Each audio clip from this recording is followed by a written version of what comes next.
Hey guys, Danny here, and today I'm in the Queen Anne neighborhood of Seattle, and right now specifically at Cary Park, which is a big and busy, popular park within Seattle. If you look at like TripAdvisor or things to do, it's always going to be one of the top rated attractions because you have incredible views of the Seattle skyline. Think Frasier crane and the Frasier TV sitcom from 30 years plus. That's exactly the views you're getting here. So it's a little cloudy today. It's a summer morning, which is not unusual and frankly something we're kind of happy to have after a lot of sun and dryness. So this is really refreshing. But Queen Anne, let's start with why it's called Queen Anne. And the reason behind that is, or the history behind that is because in the late 1800s, the Queen Anne style of housing architecture was what was really popular in this area. It was considered a more elegant style of architecture. Now those homes don't exist anymore,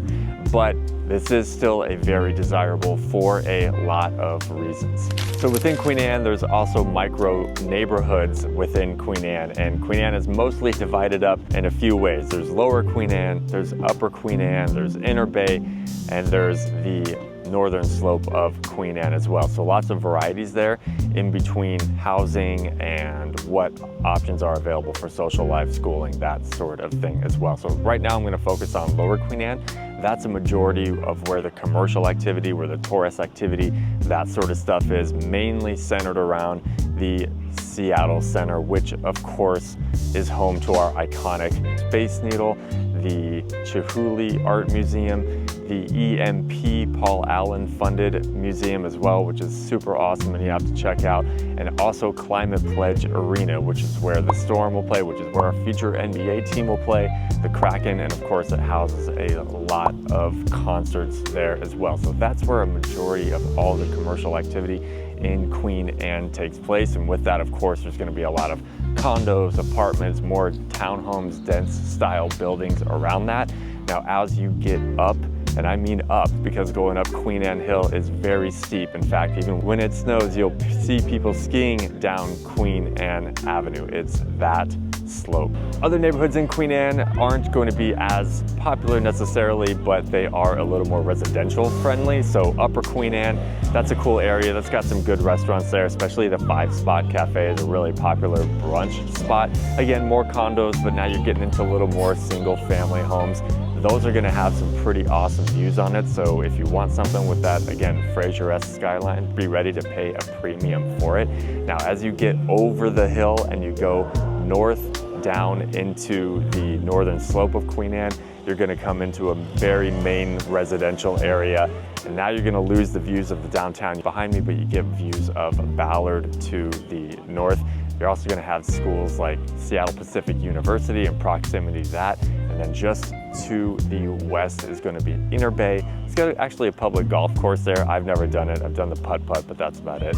And that's going to be close to Magnolia as well. It's very convenient if you're commuting to and from downtown to live in Queen Anne, because you can just jump right on Elliott Avenue to go wherever you need to go, or Mercer to get to anything downtown related. Now, if there is one bad thing or one negative I have to give Queen Anne, it is not great when it comes to traffic. So I did mention earlier, it is convenient if you are working or commuting out of downtown, but if you ever need to access freeway I-5, it's going to be painful, and the reason is because you have to go through South Lake Union to get to the freeway, what we call the Mercer Mess. Mercer is the name of the street that you access I-5 to and from, and it gets clogged pretty badly. Now, it's not as bad as it was pre the pandemic when we had everyone working from the office, but as more and more companies are requiring more of their employees to come back to the office, it is getting clogged up again, but there's just never been an easy way to get to where you need to go fast if you're using the freeways from Queen Anne. So that is certainly a deterrent to think about. In closing, Queen Anne's always been one of my more favorite neighborhoods. Now, I never lived here myself, but always thought maybe in an alternate universe I would have, but that traffic problem was always the issue for me because I needed to access freeways and highways pretty accessibly to do what I do. But if you live and work close to downtown, specifically if you're in tech, because Google and Apple and Facebook and all those areas are right in South Lake Union, even some of them right off of Westlake Avenue. They're really close by. Or you have the money to just afford a house that has these amazing Frasier-esque skyline views. Queen Anne is an awesome place for you, and there's still lots of stuff to do. You're right there for concerts and everything else that Seattle Center provides, so you can't go wrong with Queen Anne.